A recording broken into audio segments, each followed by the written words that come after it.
Hello users, இந்த வீடியோவில் நம்ம என்ன பார்க்க போகிறோம் அப்படின்னா ஃபீடு ப்ரோக்ராம் செட் பண்ணுறது எப்படிங்கிறது தான் பார்க்க போகிறோம். ஸோ இப்போ நீங்கள் இங்கேருந்து செட்டிங்ஸை கிளிக் பண்ணி சிபிஎஃப் செட்டிங்ஸை கிளிக் பண்ணிங்க அப்படின்னா ஃபீடு ப்ரோக்ராம்னு ஒன்று இருக்கும்.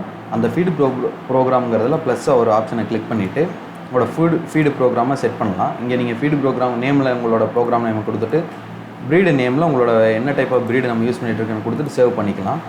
இதுக்கப்புறம் என்ன அப்படின்னா நம்ம இந்த ப்ளஸ் பட்டன் வரும். இந்த ப்ளஸ் பட்டனை கிளிக் பண்ணிவிட்டு நம்ம பிராய்லர் ஃபீடு, இப்போ எக்ஸாம்பிள் பிராய்லர் ஃபீட் ஸ்டார்டரை கிளிக் பண்ணிவிட்டு எவ்வளோ குவான்டிட்டி வந்து நம்ம வந்து எஸ்டிமேட் பண்ணுறோம் அந்த ஃபார்முக்கு அப்படிங்கிறது. இப்போ நான் வந்து 400 கிராம் வந்து பிராய்லர் ஃபீட் ஸ்டார்டர் வந்து அந்த பேர்ட் சாப்பிடணும் 7 நாளைக்கு அப்படின்னு நான் வந்து செட் பண்ணுறேன்.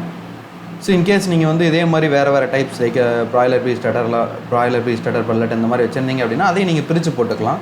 அது சிஸ்டம் ஆட்டோமேட்டிக்காக கால்குலேட் பண்ணிக்கும். ஸோ நெக்ஸ்ட்டு வந்து நான் என்ன பண்ணுறேன் அப்படின்னா பிபிஎஸ் செட் பண்ணுறேன். பிபிஎஸோடது வந்து எனக்கு வந்து 1.5 வரணும் அப்படின்னு செட் பண்ணுறேன். அது வந்து 24 டேஸ்க்கு அப்படிங்கிறத நான் செட் பண்ணுறேன். நெக்ஸ்ட்டு வந்து பிராய்லர் ஃபினிஷர் எடுக்கிறேன். அது வந்து எனக்கு வந்து ஒரு 3.8 kg வந்து எனக்கு வந்து இதாக ஒன்று கொடுக்குறேன். ஸோ அது வந்து 45 டேஸ்க்கு அப்படின்னு கொடுத்துட்டு நான் சேவ் பண்ணுறேன். இப்போ நான் இங்கே இதெல்லாம் கொடுத்துட்டேன். இப்போ நீங்கள் இங்கே வந்து என்ன பண்ணியிருக்கோம் அப்படின்னா பர் போர்டு எவ்வளோ சாப்பிட்ணுன்னு கொடுத்துருக்கோம். இது எப்படி நம்ம பிளேஸ்மெண்ட்டில் கால்குலேட் ஆகும்னு பார்ப்போம். எக்ஸாம்பிளுக்கு நான் வந்து ஒரு பிளேஸ்மெண்ட்டை க்ரியேட் பண்ணுறேன்.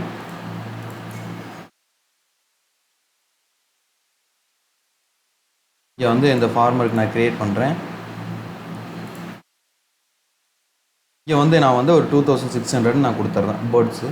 நான் கொடுத்துட்டு சேவ் பண்ணுறேன். இது எதுக்காக நான் கொடுக்குறேன் அப்படின்னா இது கம்பல்சரி கொடுத்தாகணும். எதுக்காக அப்படின்னா நம்ம பிஃபோர் பேர்ட்ஸ் பிளேஸ் பண்ணுறதுக்கு முன்னாடி நமக்கு வந்து எஸ்டிமேஷன் சிக்ஸ் எவ்வளோன்னு கொடுத்தா மட்டும்தான் நம்மளோட அந்த ஃபீட் ப்ரோக்ராமை கால்குலேட் பண்ண முடியும். ஸோ நான் சேவ் பண்ணிவிட்டு வந்து என்னோடய ஃபீடு டேபுக்கு போனேன் அப்படின்னா ஆட்டோமேட்டிக் என்ன ஆயிருக்குன்னா அந்த 2600க்கு வந்து இந்த குவான்டிட்டி அலோகேட் ஆகிருக்கும். லைக் 0.400 இன்ட்டு அந்த நம்பர் ஆஃப் எஸ்டிமேஷன் பேர்ட் போட்டோம் அப்படின்னா இந்த குவான்டிட்டி வந்துடும். ஸோ இந்த ஃபீடு வந்து நீங்கள் எவ்வளோ கொடுக்கணும் அப்படிங்கிறது. இன்கேஸ் ஏதாவது ஃபீடு கொடுத்துருந்தீங்க அப்படின்னா ஃபீடு டெலிவரியில் வந்திருக்கும். ஃபீடு கன்சப்ஷன் ஆயிருந்துச்சு அப்படின்னா கன்சப்ஷனில் வந்திருக்கும். இப்போ எவ்வளோ ஃபீடு நம்ம கொடுத்துருக்கோம் அப்படின்னு பார்க்கணும்னா டெலிவரியில் இருக்கும். எவ்வளோ ஃபீடு கன்சப்ஷன் ஆகிருக்கு கொடுத்த ஃபீடில் அப்படிங்கிறது கன்சியூமில் இருக்கும். நம்மகிட்ட இப்போ எவ்வளோ ஸ்டாக் இருக்குங்கிறது இங்கே இருக்கும். ஸோ இதுக்கப்புறம் வந்து நம்மளோட இன்டென்ட் ஏதாவது நம்ம ரைஸ் பண்ணியிருந்தோம் அப்படின்னா அந்த இன்டென்ட்டோட லிஸ்ட் இங்கே வந்திருக்கும். இன்டென்ட்டுக்கு அப்புறம் நமக்கு டிமாண்ட் எவ்வளவு, லைக் எக்ஸாம்பிள் வந்து எக்ஸஸாக கொடுத்துருக்கோம் இல்லை கம்மியாக கொடுத்துருக்கோம்னா இந்த பிளேஸில் வந்திருக்கும். ஸோ இதை வச்சு நம்ம என்ன பண்ணலாம் அப்படின்னா நம்ம ப்ரொஜெக்ஷன் எவ்வளோ பண்ணியிருக்கோம், எவ்வளோ ஃபீடு போயிருக்கு அப்படிங்கிறத நீங்கள் செக் பண்ணிக்கலாம். Okay, thank you.